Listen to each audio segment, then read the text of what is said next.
Breathe in joy and anticipation. Breathe out all your worries and concerns.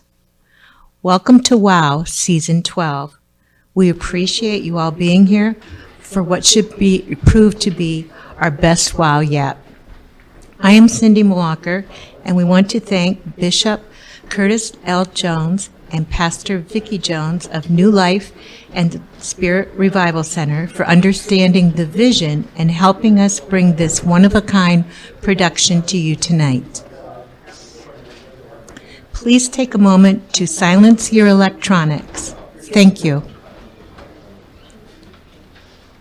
Here comes Thasia now to start.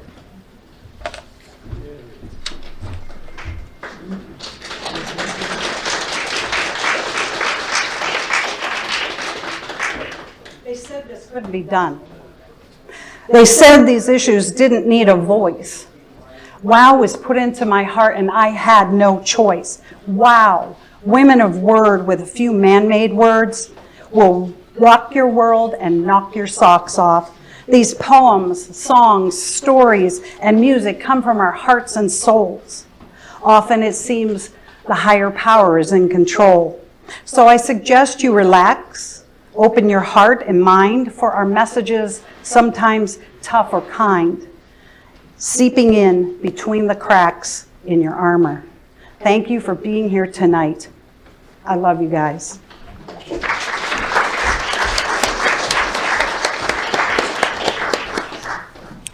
And now we will learn what Daryl believes. I believe in the Lord God Almighty, and that He believes in me. I believe that the only way to improve yourself is to be responsible for yourself. I believe that if you are in a place that is not to your advantage, you should take advantage of the place where you are. I believe that no matter how much I disagree or even dislike what you say or believe, I would die defending your right to say or believe. He's out there now. I believe that knowledge is power. I believe you can only be happy after you realize that you can be. I believe that what you are does not determine who you are. I believe that life happens when you're not paying attention, but living happens when you are. I believe you won't know who you are until you understand who you were. I believe that love is a gift. Give it freely, accept it gracefully, cherish it heartily, and return it soulfully in the same aspect of that love. I believe that people suck, but that makes them worth loving. I believe that respect should be given and earned. I believe that I need someone to make me happy, we'll both be miserable. I believe that faith is inedible. It will happen to everyone for something sometime. I believe you are dying every day, so live every day until you die. I believe that life can suck, but that makes the alternative will be much worse. I believe that no matter what I am who I am. And I believe that when you forget how to smile, laugh like a child, you forget how to feel like an adult.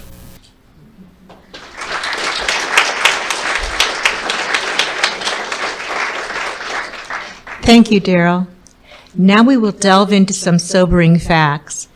In 2022, around 49,500 people died by suicide, according to the CDC, which is the highest number ever recorded. Since social media was introduced, some people have taken their lives as a result of cyberbullying, which led to an increase in suicide rates among teenagers from 2010 to 2022. The New York Times delved deeply into one specific website, which provides methods, encouragement, and even pressure to commit suicide. Investigative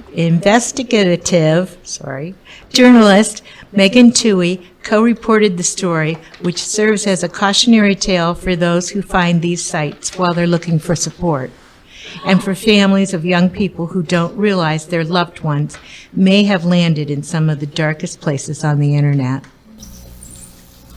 I don't want to hurt anymore. To suffer in silence, crying uncontrollably as my body convulses. And no matter what I do, all I can think about over and over is, things will never get any better. You will never change. And this world will be so much better if you weren't in it. I understand. I've worked so hard. I've helped everyone. Where are they now? I just can't catch a break. Life can be so hard, and it is no bowl of cereal. I worked 70 hours a week, and it was never enough. I cried myself to sleep, and no one cares. I asked for help, and my boss laughed. Everyone is too busy. No one cares. And what is the purpose? What is my purpose? No one would even miss me if I was gone. That moment when it is your last stand, surprisingly, with a sigh, a deep breath, and you prepare for your end. Life's woes all around you. You can fight your way out of the corner, but repeated attempts to fight back in times past left you weak and too tired to try this time. Oh. Just then, you look up and you pray to God in heaven, and suddenly clarity comes to you. Wait a minute. You're staring at the sky. The sky has no boundaries. The sky has no limits. God has no limits. Space is unlimited. Instead of meeting your demise, thinking this is your end, this is just your beginning.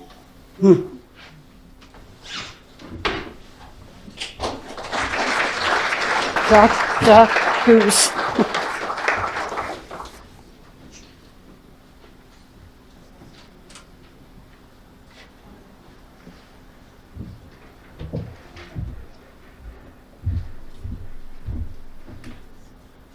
Impact, and the hits keep coming.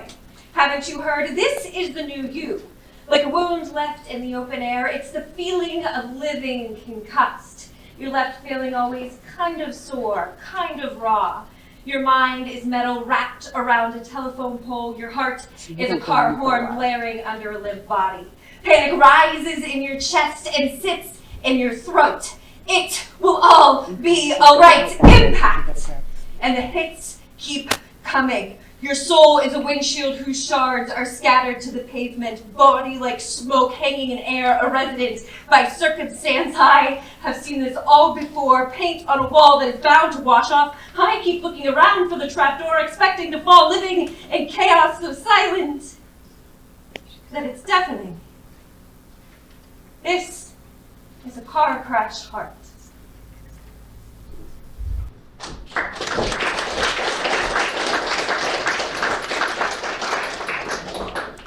Wow, those earlier statistics were pretty sobering. Let's take a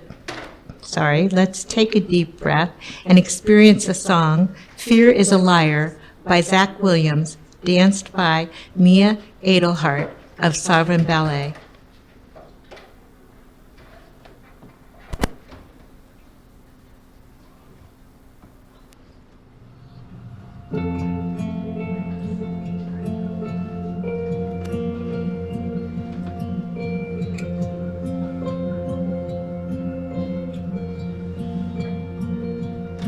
When he told you you're not good enough, when he told you you're not right, when he told you you're not strong enough to put up a good fight, when he told you you're not worthy, when he told you you're not loved, when he told you you're not beautiful, you'll never be enough.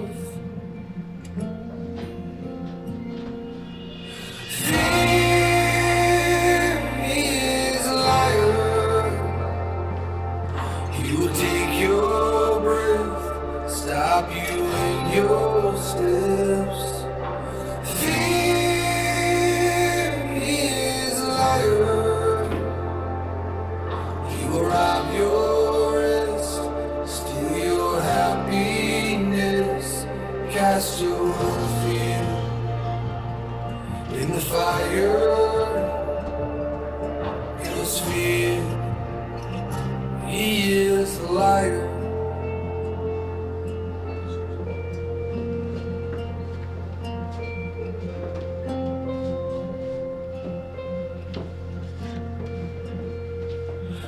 he told you you were trouble, you'll forever be alone. When he told you you should run away and never find a home. When he told you you were dirty, you should be ashamed. When he told you you could be the one the grace can never change. Oh, fear is a liar. He will rob your rest, steal your happiness, cast your fear in the fire. 'Cause fear, he is a liar.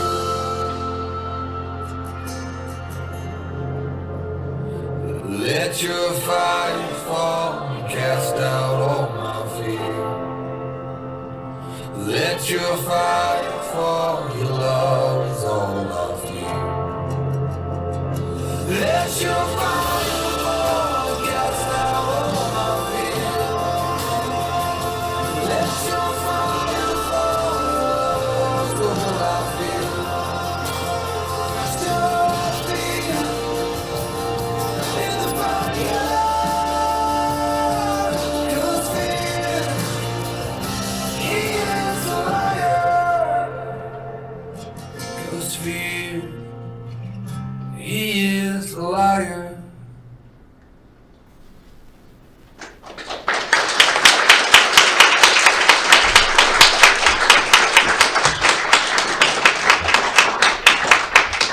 That was beautiful, Mia.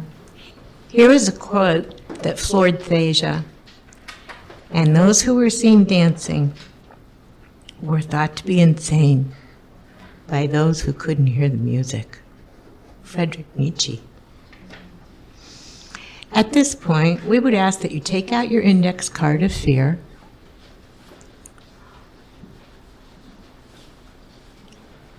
look that fear in the eye, now rip it up.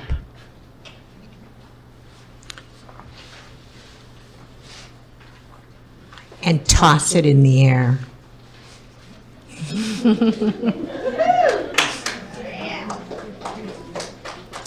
Fear is a liar.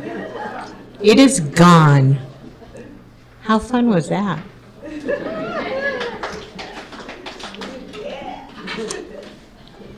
Next, we will turn our attention to PTSD, post-war, and conflict, the aftermath.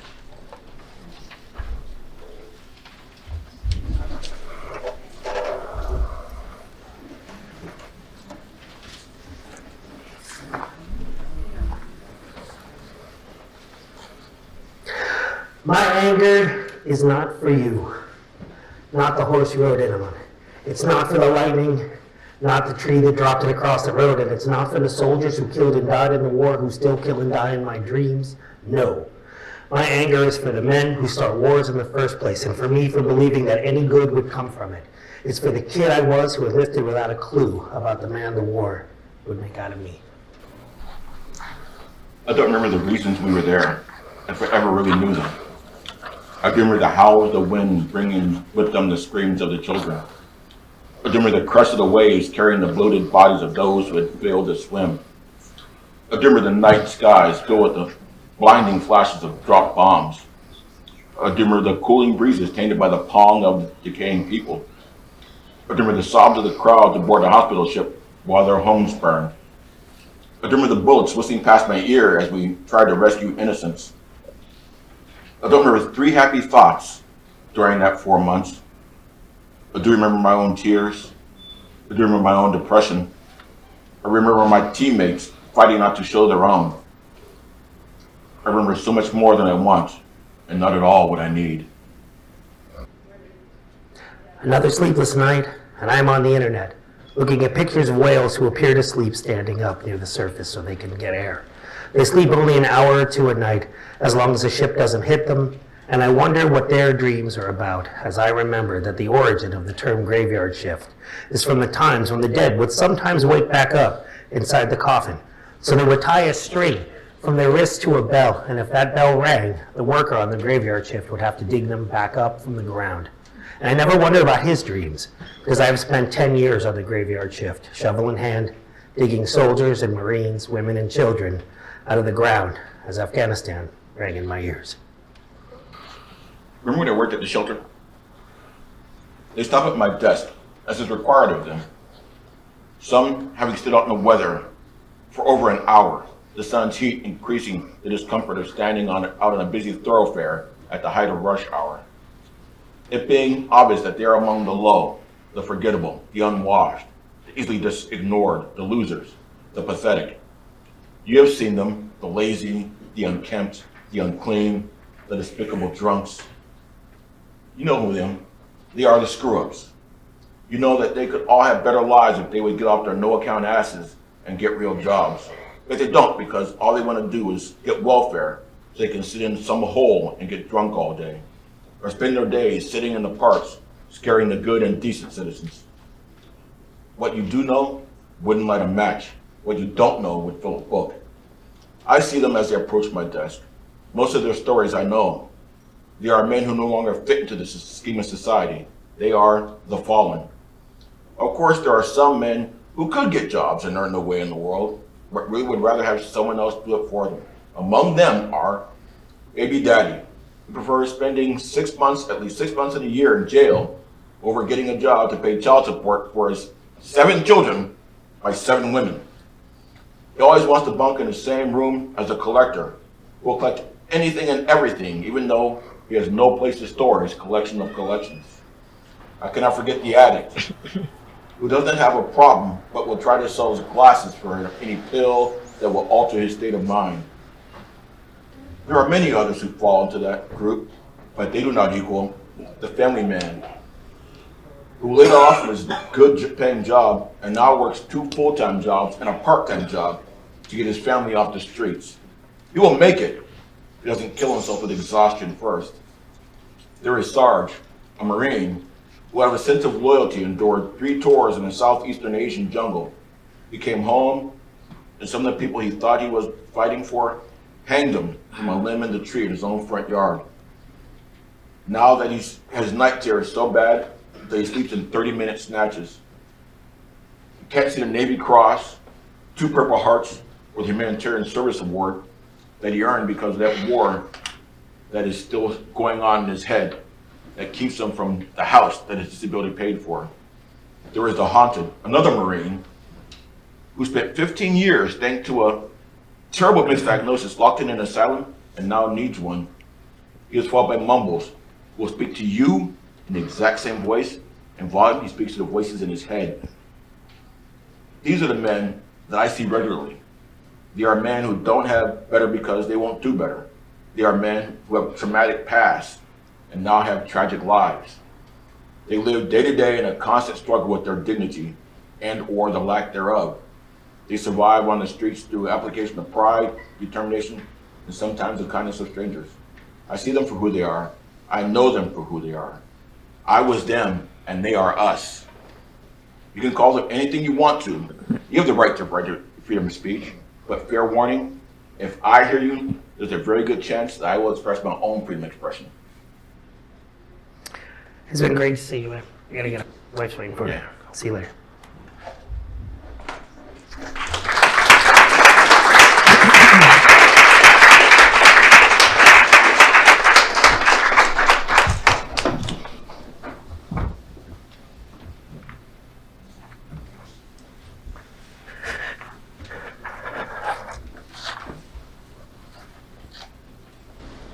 In this world, there's more mud than sand. Cards in hand, you make the most of the moment as you can. Contentment is a small space in middle places of confusion. The illusion of control. The reality is gripping joy while managing pain in your soul.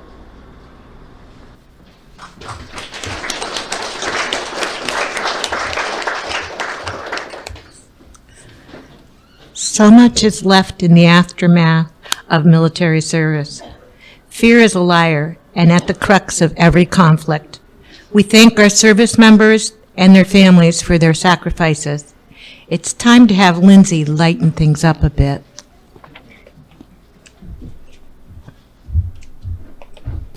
Have you ever woken up and your house is just a mess?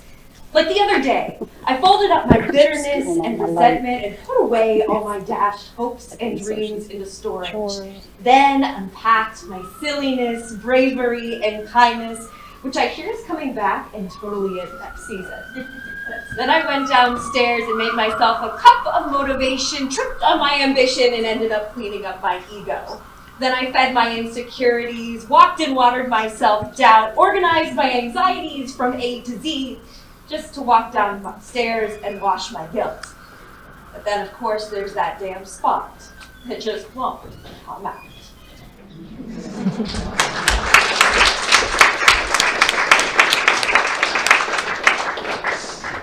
Thank you, Lindsay. Oh, the lives we live. At this point, we must all know someone who has struggled with addiction, which is another causality of fear. A total of 98,268 people died from drug overdoses in 2021, an all-time high.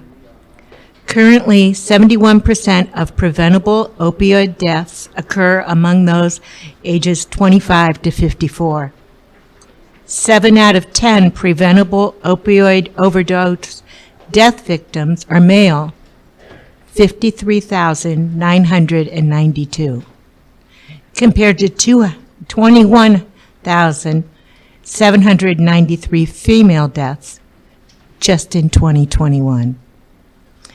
These facts come to us via the National Safety Council in 2023.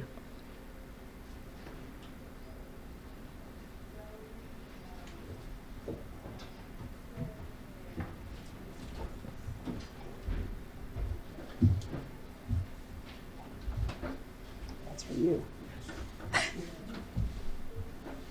it doesn't matter. Put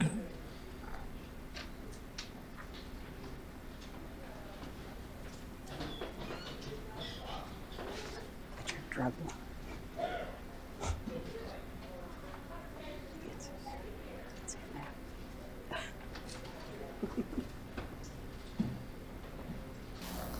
I hate what I see in the mirror.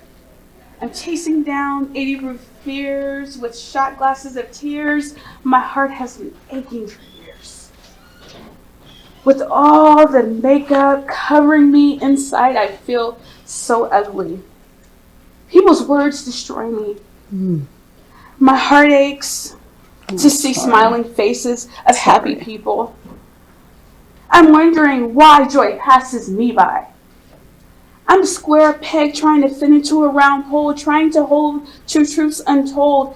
Me trying to be good is getting kind of old. It's overrated. My faith is failing.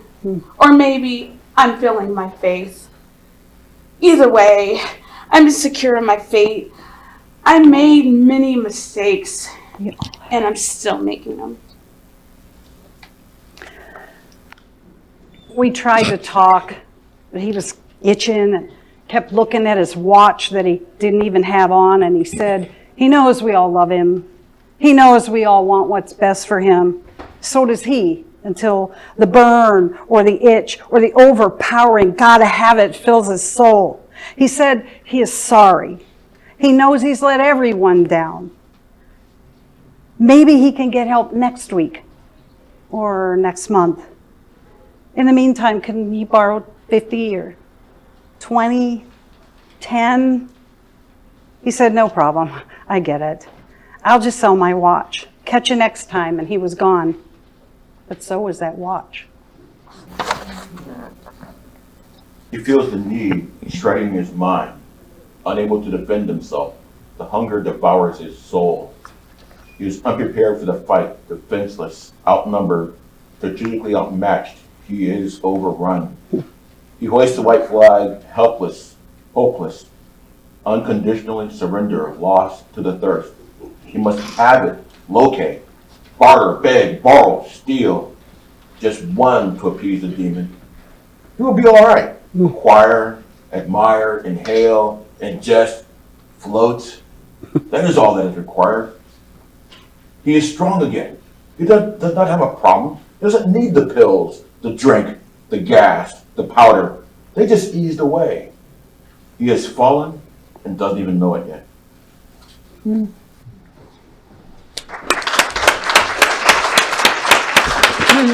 Duck, goose. Duck, goose. Okay. In the best country in the world, it is hard to conceive these numbers. In our next segment, we discuss relationships. First up, healthy relationships. If we don't love and respect ourselves, we will not be capable of having a mutual loving relationship. Our dear friend Giselle could not be here, but we have arranged for you to enjoy Giselle helping us understand the concept on the screen, and you will be able to hear her easily.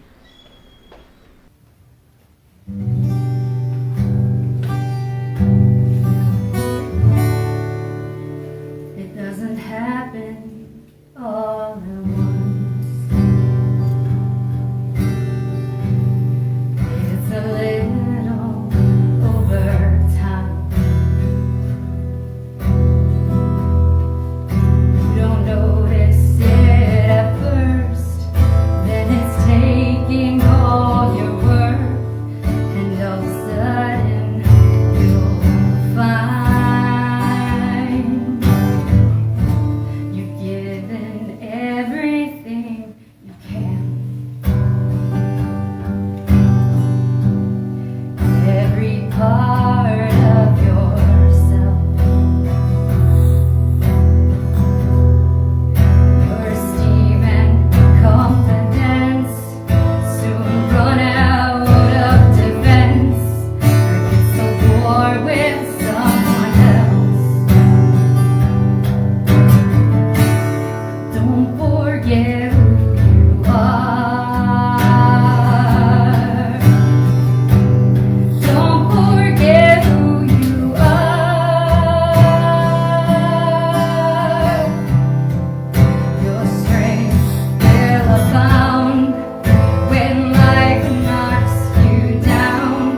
We are glad that Giselle offered to share her original message.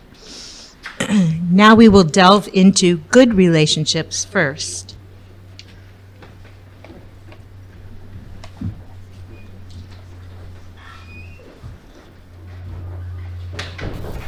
I was thinking this morning about the bones of the sun and the blank stare of our kitchen clock. I'm listening to Bob Dylan and wondering if you can ever really, truly be one too many mornings and 1,000 miles behind. As I am wishing I could swim across the surface of your coffee cup into the light in your eyes, as I reach for your hand across the table. Its weight is heavy with everything you bring to our love. It is solid like a mountain, shiny as a new hammer, warm as a star. I told Bear, I don't know where you came from. All that I knew before you was unkind. And I find that I had become accustomed to less than I deserved, less than I desired. I told him, with you, I am more. I'm permitted and encouraged to be me. And I found myself awakening in the sacred sanctity of bear hugs.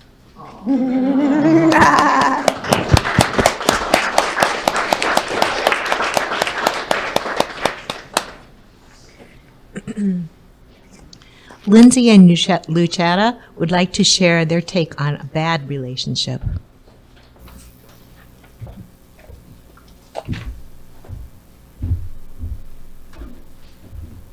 Venom doesn't stay in the blood the way that you do, and mistakes, they are smoke damage compared to your fire. So when you say, I'm sorry, you're a tree falling in the woods. You're the bad taste in my mouth. I'm trying to swallow like cheap alcohol or big pills. How can apathy be so powerful, so consuming? How does doing nothing lead to such a big mess? Leave me or love me. There's no difference here.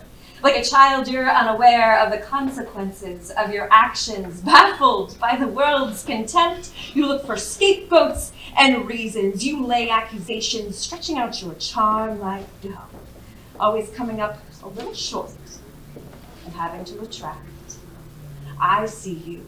Wave after wave of empty promises and gestures. I am drowning in my own sea of misplaced guilt. I am no match for an ocean churning me like the tide, but it's my own hand that's holding me under.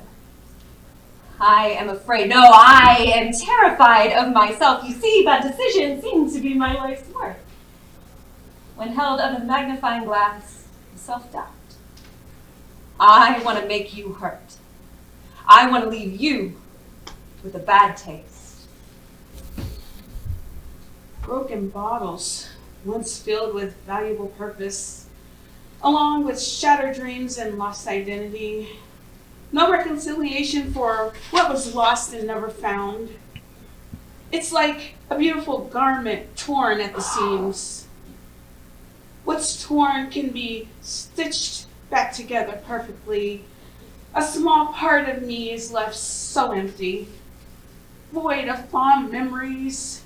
Everyone can recall but me, one moment at a time, until they become hours and days, praying for the phrase for complete healing and to have peace take place, filling the void of once was a father. To be starving, yet not able to eat. What a conundrum. I didn't know skin could ache. It's one thing to be rejected. It's another to be exiled to a land where loneliness almost seems lethal. I don't think this is a problem for the heart, and the soul has jurisdiction over the mind, so what is left? There is no easy way out of this labyrinth. Too delicate for hungry hands, and too far from the tender ones you so deserve. So how do you close the gap? Time? A persistent yet not always kind friend. So you suffer with a sickness that has no name. Huddled like a junkie and withdrawal, you shake with the name of your fix still on your tongue. Love. Crime of the century, and you don't need to burn because you have been set on fire, the phoenix delicate at first. must go untouched until all of their feathers grow back. And so you wait, growing feathers, one by one.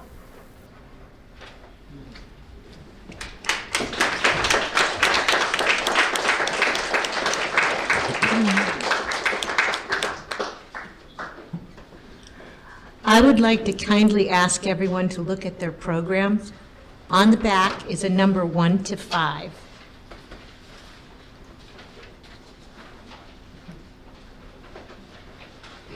Did you know that the statistics on domestic violence say that 1 in every 3 women will experience domestic violence?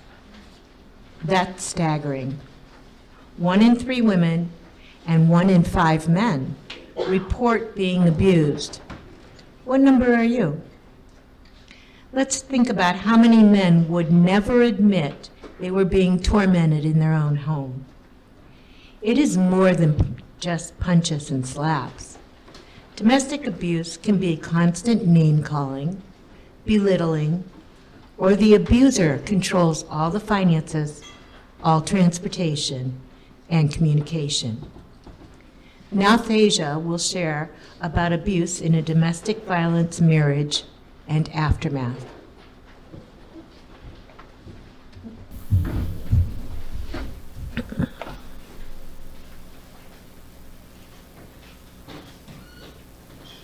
How can you hold me and caress me like a child?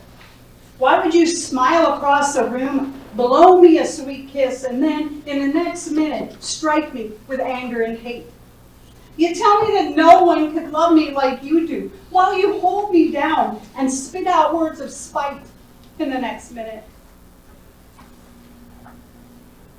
You'll never find anyone to love you like I do, his voice echoes in my brain, and my mind retorts, there is a fair and just God. My lips, however, remain silent. I close my eyes and feign sleep, and my heart pounds until I hear his sleep breathing. Then cautiously I slip from bed, sneak to the bathroom to cry. He takes my tears as a reward, and I will not reward him.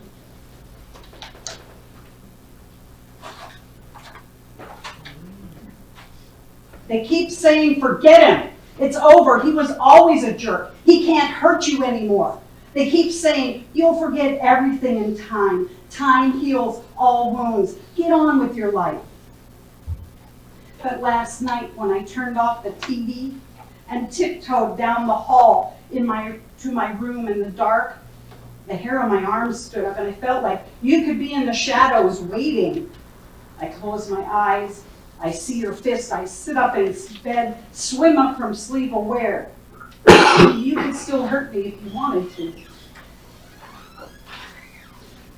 But I'm letting go of holding on. Strip the grip of the caging the past and pasting myself into his version of me. I know deep in my heart I can be amazing if I just fly. Rip away the cocoon of lies and try to be me. Even if it does take a few attempts, I can erase the contempt building within, the sin of accepting far less than I deserve. I must remember I am God's daughter. After 17 years and finally breaking free, like a breaking tape, I found myself writing about endurance and strength, about escaping and standing up.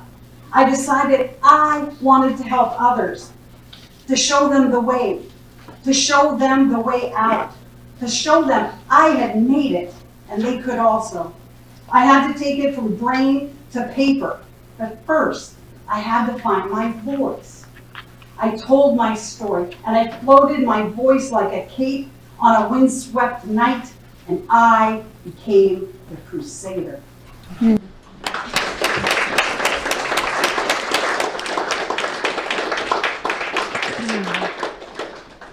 Thank you, Thasia. That is always a wow segment. People often do not realize how often some of the worst societal behaviors are generational. Domestic violence is definitely one of those. often referred to as generational curses. Our wowers will now share from the garden.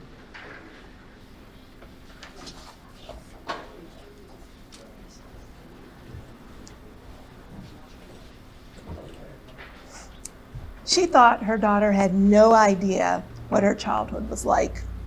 Her mother would throw a salt shaker at her and her siblings if they ate with their mouth open or had their elbows on the table. Away from the table, the closest thing was fair game if they made her mad enough.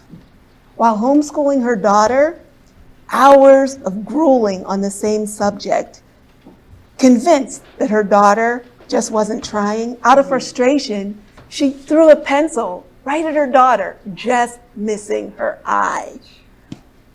The daughter yells, "I hate you!" And the mom sent her straight to her room, where she heard a lot of throwing and smashing things. So the mom stomps up the stairs, and she went to knock on the door to address the unruly behavior. She reaches to knock on the door, and she stumbles backwards to her shoulders hit the back of the wall, and she felt like she was falling into an abyss. She slides down the floor, and she puts her hands on her mouth real tautly. And then breathlessly, she listens as the tears escape. Just like at a silent force. She hears her daughter talking on the phone to her boyfriend, and she says, "No, Robbie, I really do hate her. She has no idea what it's like living with her. I can't believe that she sent me to my room for getting so angry." Where does she think I get it from?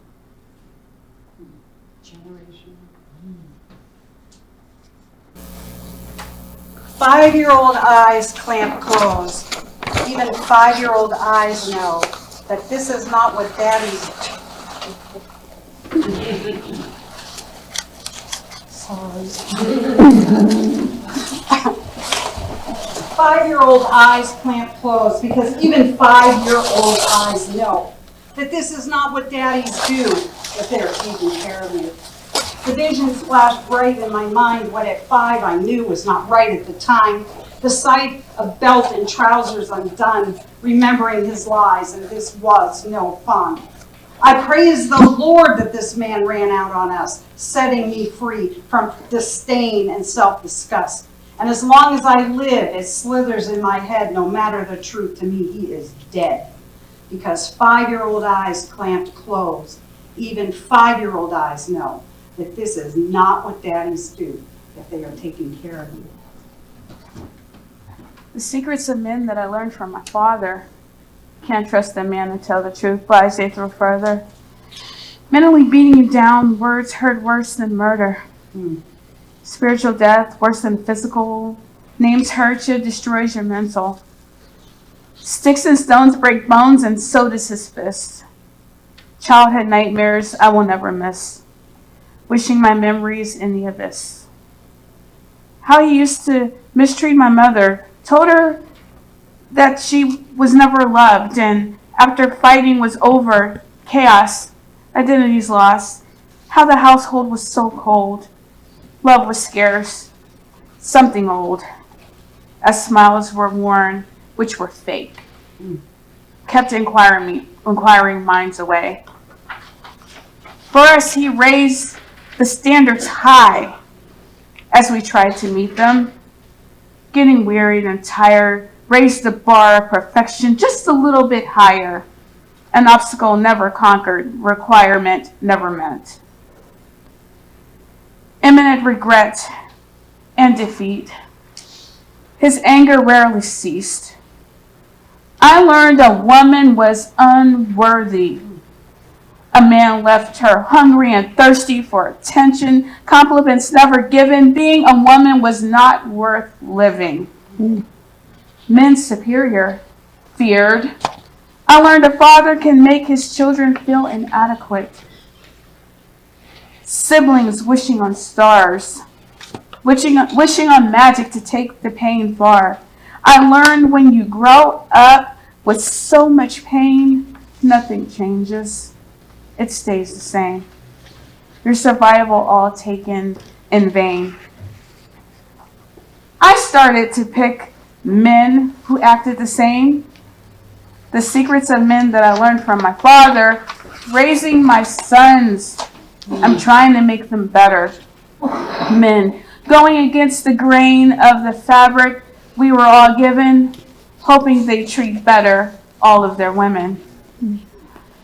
I have true love and strength and positive attention, now hoping for the one haunting, dirty father secrets delayed, the perfect one to come. Dysfunctional cycle would be broken over and done.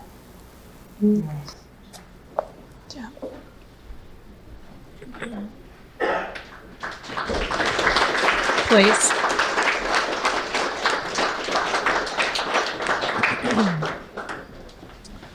Wow. Just wow. We will now be swept away by the song Generations by Sarah Groves, interpreted by Lisa Jo Shreve.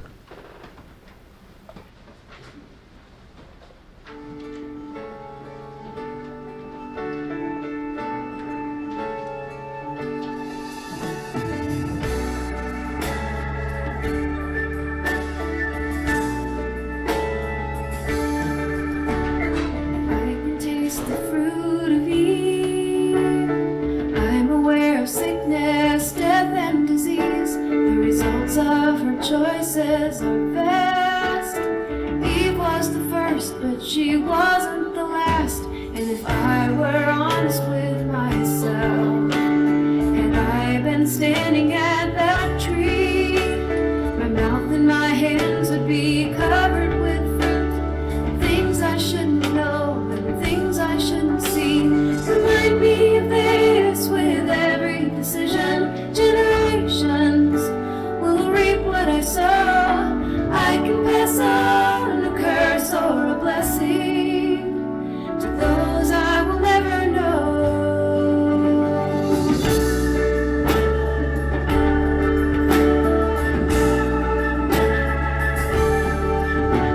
She taught me to fear the serpent. I'm learning to fear myself and all of the things I am capable of in my search for wisdom, acceptance, and wealth. And to say that the devil made me do it is a cop-out and a lie.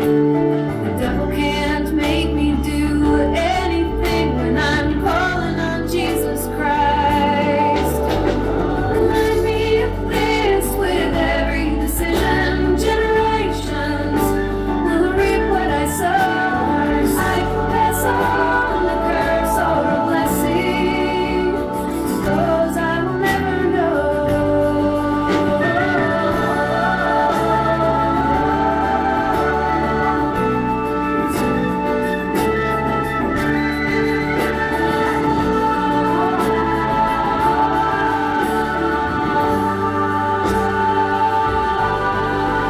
Remind me of this with every decision. Generations will reap what I sow. I can pass on a curse or a blessing to those I will never know.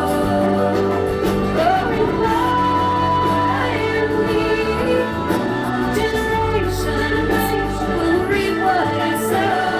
I can pass on a curse or a blessing to those I will never know. Oh, I may never know.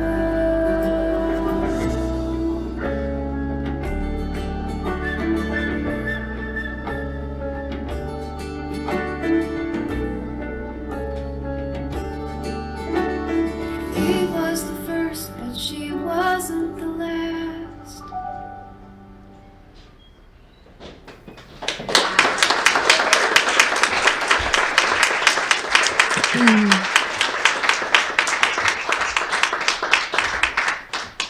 Let that sink in.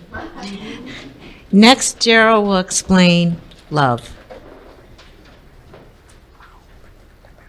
Love is a variety of feelings, states, and attitudes that range from interpersonal affection, I love my mother, to pleasure, I love ice cream. It can refer to an emotion of a strong attraction and personal attachment. It can also be a virtue representing blah, blah, blah, blah, blah. Love is the lens through which we examine all things. Love is the gauge by which we measure all things. Love is the sea upon which we test our perseverance. Love is the depths to which we yearn to fall. Love is the heights to which we aspire to climb. Love is the bastion wherein which we shelter the precious. Love is the light which guides us to fulfillment. Love is the darkness within which we face our greatest fears. Love is the weight under which we strengthen our resolve. Love is the sheer immensity from atop which we take leaps of faith. Love graces the soul, inspires the spirit. Love steadies the heart, frees the imagination. Love centers the mind. So, look through it and measure with it. Set sail upon it, fall into it, climb up to it, protect with it, be protected by it. Follow it, stand under it, jump from it, be afraid and fight. Fight for it, fight with it. Love is not romantic. Love is a battle, brutal, bloody, and merciless, because love is the one goal we can never reach alone.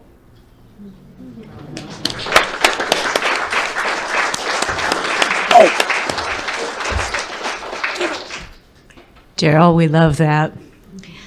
Something that is not seen is the statistics for homelessness. The most recent count conducted throughout Erie County in January of 2023 identified 688 people in either permanent supportive housing or rapid rehousing programs, 266 people living in emergency shelters, 56 living in transitional housing, 40 people who were unsheltered, and 9 people who were in safe havens. This comes from the single point in time count conducted by the Erie County Continuum of Care through Health and Human Services. Let's go over to the garden to Lucetta and Kathy.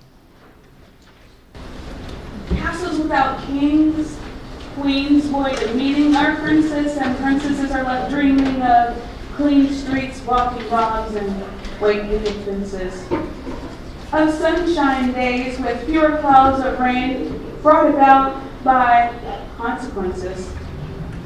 The effects of causes. See, what I think is the devil wrecked our defenses, destroyed our families, chaos in the community, left with a bag of tragedy. Epic sagas, we make poverty look good, wearing Louis Vuitton, Nike, and Prada. We need mending with happy endings. We are conditioned to accept all those lies given. Our identities are eliminated. We are not what we were destined to be. Beings molding us into their liking. Now they spitefully take what belongs to us. That's blasphemous. We are lost, needing to come unto the knowledge of the kings and queens we are. We are as numerous as the stars. Healing may still come even after we see all the stars. The world needs back our kings and queens. Queens' wombs possessing the birth of many dreams. Castles with our kings. Our princess and princesses living their lives with wings. It's strange that you call me homeless. I may not live within 4 walls. I have no job, little food or money. But out in these streets, we look after each other. A family, so to speak. We share when we can, and we look after each other. There's concern when someone hasn't been around. Yet, there are some that do choose to stick to themselves. However, you may appear satisfied and content in your house with crippling elephant-sized secrets consuming most of your rooms. A family that rarely engages, sitting in the same room lured in by different devices. You have plenty of food, but everyone eats at different times or in different rooms, and eye contact is scarce. Sure, it's true. Things are tough for me sometimes, but the streets are my home and my friends are my family. However, is it possible that while it is true that you live in a building with your family, that actually you're the one that's homeless? Some say war is good for the economy. Some say that poverty is a wheel that spins the poor. Some say that people are no good. Men moan, women groan. Dr. King said, darkness can't put out darkness, only light can. Mother Teresa said, think globally, act locally. Gandhi said, be the change you want to see in the world. I say, what if peace was good for the environment and the economy? I say, what if children had fresh haircuts, warm clothing, and square meals? I say, what if all men and women treated their bodies as temples and blessed each other in passing as reverently as possible?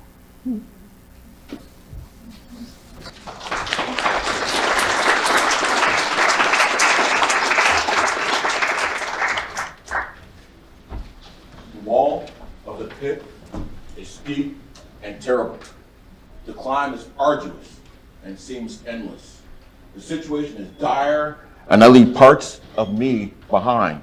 Blood on the wall, from my shredded fingers, my hands, prints, stains of red, added to others, old and new. Blood on the wall, making my hold treacherous, must reach, place, and grip securely.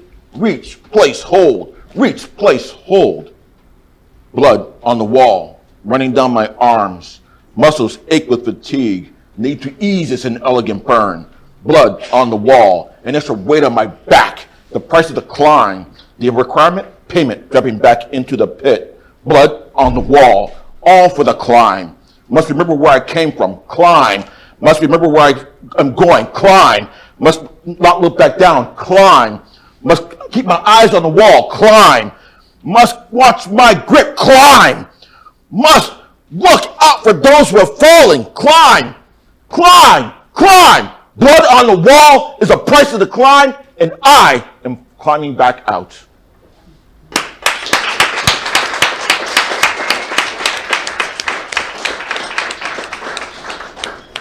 Oh, Daryl, that was moving. I was recently reminded there are 3 ways to ultimate success. The first way is to be kind. The second way is to be kind. The third way is to be kind. Mr. Rogers said that. He was so wise. Now Lindsay has a note to self. Breathe softly now, my darling. You can be you now. Reach forth with the wild authenticity that has been gifted to you. Take up your pen and with the innocence of a child, finger paint your future with your words. Be gentle with yourself, my love. Where others have created wounds, allow yourself to heal. When the bone breaks, it grows back stronger. So take your time, and when you're ready, fly. Run towards your dreams with wild abandon. Allow yourself to be you authentically, unapologetically, and when you're finished, smile, knowing your strength is in your compassion. Compassion for a world whose ugliness can see beauty through your wild and loving heart. She awakens from slumber, smiles at her husband, and says, I fail to tell you how much I appreciate you in oh so many ways. Then Dad smiles when he sees his daughter walking in the hallway. He turns to her and compliments the outfit that she chose for the day. The daughter then descends down the stairs looking for her brother to say, I know it's your turn, but I'm going to let you sit in the front seat today. And then the brother gets to school and he finds the bully that he always bullies. And he says, I'm sorry that things have been hard at school. Can we start over today? And so that boy, that bullied child, walks to the office and asks for help that day. And because of this, his horrific plans don't come into play. Now think of this as you go on your way and let it ruminate for a while and never, ever underestimate the power of a smile. She looked really sad as she smiled, and I couldn't quite put my finger on it. She brought our food and asked if we needed condiments. I smiled and said, "You're terrific. How's your day going?" And she teared up and her chin trembled. My granddad just died, and after this shift, I'm taking the bus into Ohio for his funeral tomorrow. So I touched her arm and shared how sorry I was to hear that. She nodded, and as she thanked me, the tears spilled. I left her a $20 tip, hoping it would help her get a bite to eat on the way. And my friend said, "You know, she was just playing you." And I said, "No, and neither do you. It isn't our job to judge. It's our job just to be kind."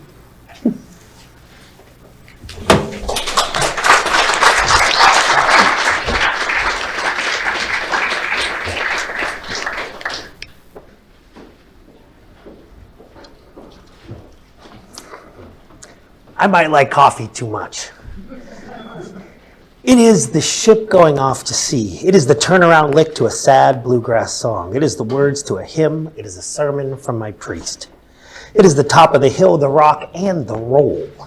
It is all the king's horses, and it is the stuff dreams are made of. Yeah, I might like coffee too much, but I come by it honest. My dad used to take a thermos of coffee to bed with him. When I asked him why, he said, "At my age, I know I will wake up in the middle of the night, and I know I will want coffee." Yeah, I might like coffee too much.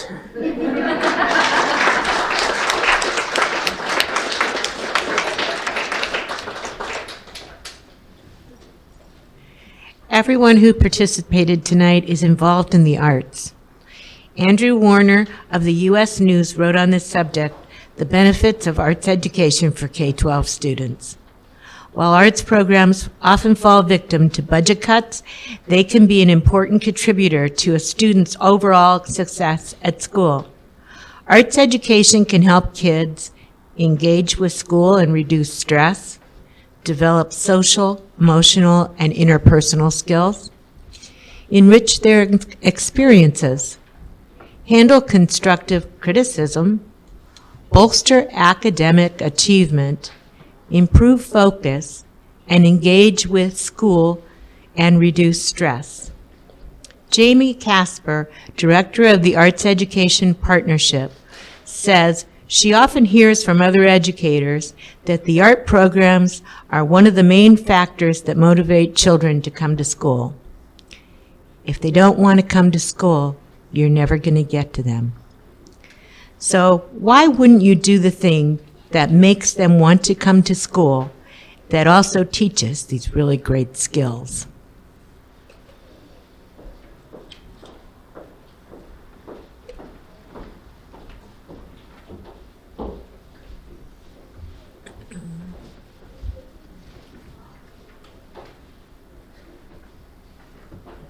Have you forgotten what it feels like to dig ink into the skin of that old notebook, dragging the sadness out of you like heaving sobs from your chest?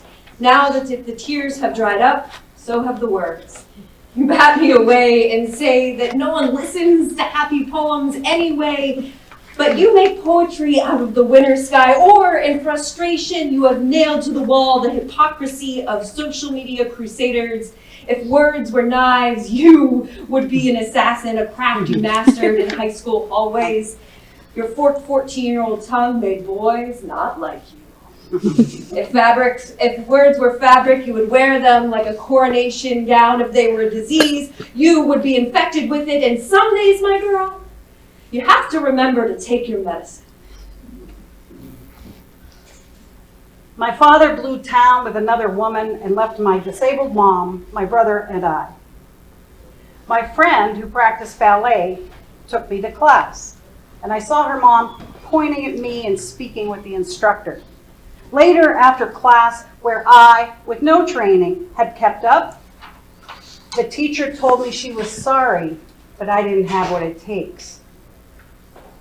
In 6th grade, all my friends played instruments, and back then parents had to pay, and my mother couldn't.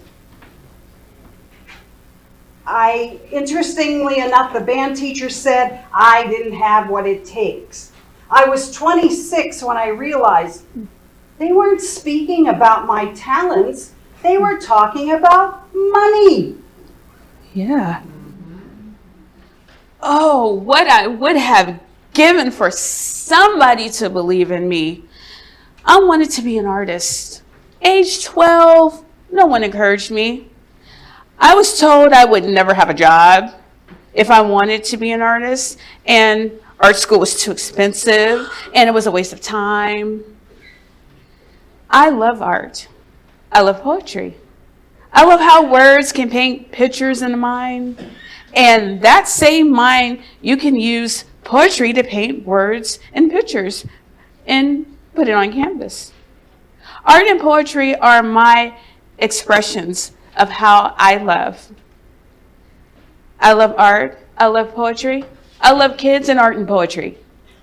I encourage kids to love themselves and their art. Doing so gives them the encouragement to become anything that they want to be. To express their feelings with pen in hand in a journal. To express their feelings on canvas with paint. It's like handing out their own personal set of wings.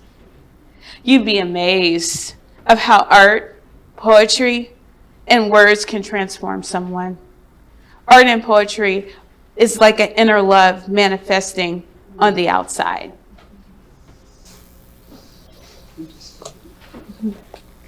When they tell you that you're weird, what they mean is that you're too unique. That your special is so bright that it's blinding them. So tell them to put on sunglasses and wear sunscreen. Wear curls in your hair, or better yet, don't. Put on that dress, and for the record, a 3-piece suit makes a perfectly good dress.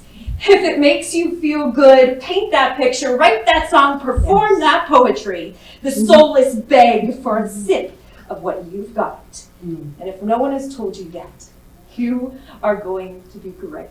A great mess, a great screw up, a total disaster, but labels were meant for packages, and you are a person. Do not forget that. It is not going to be easy to walk in your combat boots, but a world full of darkness needs to find its way using your light.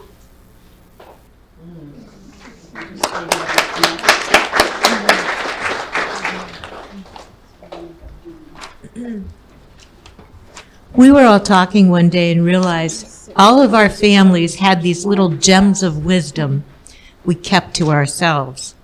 Tonight, we would like to share some family wisdom. My mom was always very, very busy. So her favorite thing to say before we would leave the house is, "Let's go so we can get back."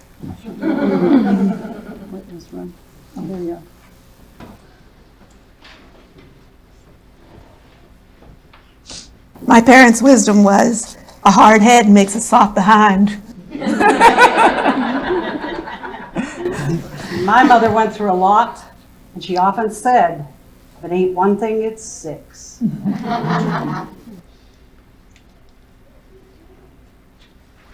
My mom used to tell me all the time, well, Martin, she should have needed to, don't let your alligator mouth to mosquito ass in trouble. My 92-year-old German grandmother used to say, if love falls in a pile of shit, that's where it lays. Okay, this takes some knowledge of the South to understand this. My grandmother used to say, "You don't believe fat meat is greasy, do you?"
Hear my voice,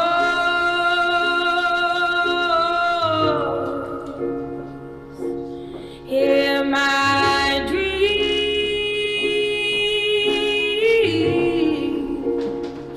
Let us make a world in which I believe.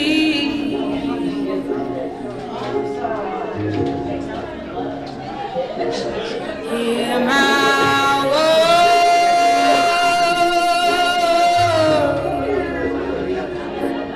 hear my cry.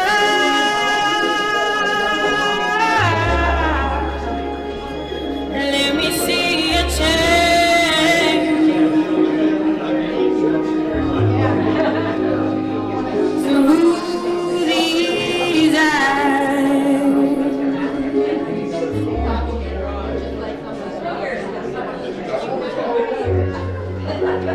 You may think I won't be heard, still I'll raise this hand, spread these words of fire, of hope and desire.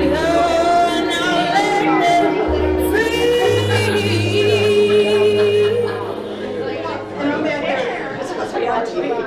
Hear my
I'd like to introduce you to our participants. Raise your hand.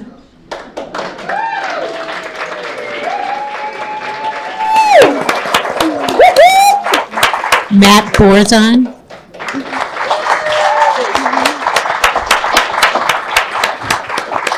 Luchetta Manis.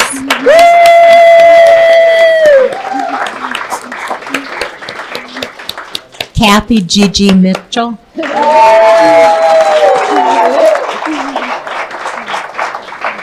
Daryl Brown.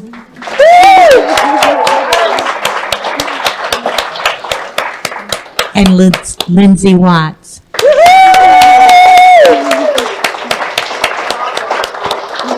Dancers, Mia Edelhart from Sovereign Ballet, and Lisa Jo Shreve.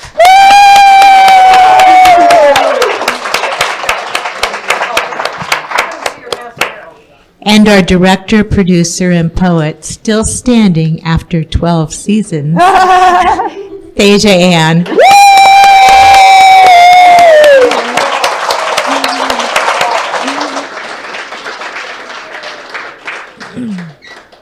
not leave out our wonderful narrator for this evening, Cindy Malacher. Thank you, guys. I hear Mayor Schemmer and his beautiful wife are here tonight? No, didn't make it? Okay. We sincerely thank Bishop Curtis L. Jones and Pastor Vicki Jones of New Life and Spirit Revival Center, Chipper's Seafood and Southern Fusion, and their attentive staff for welcoming us into their space. A huge thank you to Jacob Jones and Cam Media for their presence here this evening documenting this production.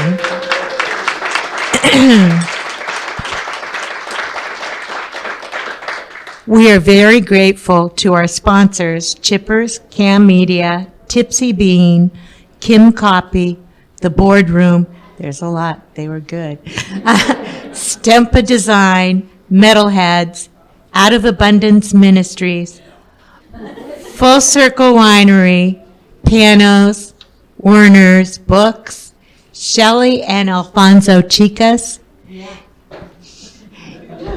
Jacob Jones, and Eastway Lanes. And for help with the flowers, thank you, Ellen Walters.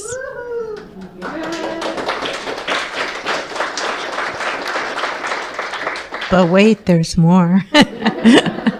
We also thank those who donated baskets, City Gallery, author Thasia Ann, Chipper's Seafood and Southern Fusion, various poets, Panos, Kathy G.G. Mitchell. Hang on. There's more. And we're excited to partner with these agencies: Mercy Center for Women, the Women's Care Center, Women's Services of Meadville, Odessa's Place, the National Alliance of Mental Illness, Family Services, City Mission, Grace House, and the Mental Health Association. Representatives will be available after the performance to answer your questions about what services their agencies have to offer and volunteer opportunities. We invite you to a reception in the next room. Feel free to approach any of these participants or agencies here tonight for more information. And finally, for those of you who are poets or trying to release a poet from within, we will have a follow-up after WOW open mic at Werner's Books at the Liberty Plaza next week, Wednesday the 20th from 6 to 8. We truly hope to see or hear you there. Please leave a comment on the cards out front. Check out our gift baskets. We will announce tonight at 7:45.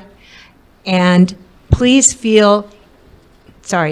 if you feel so inclined, leave us a tip or donation in our WOW jar. Enjoy our meet and greet, some snacks on us. Thank you from the bottom of our hearts. Ask them if anybody has a number 6 on the back of their program. Did anybody get a number 6 on their program? Oh, you won something.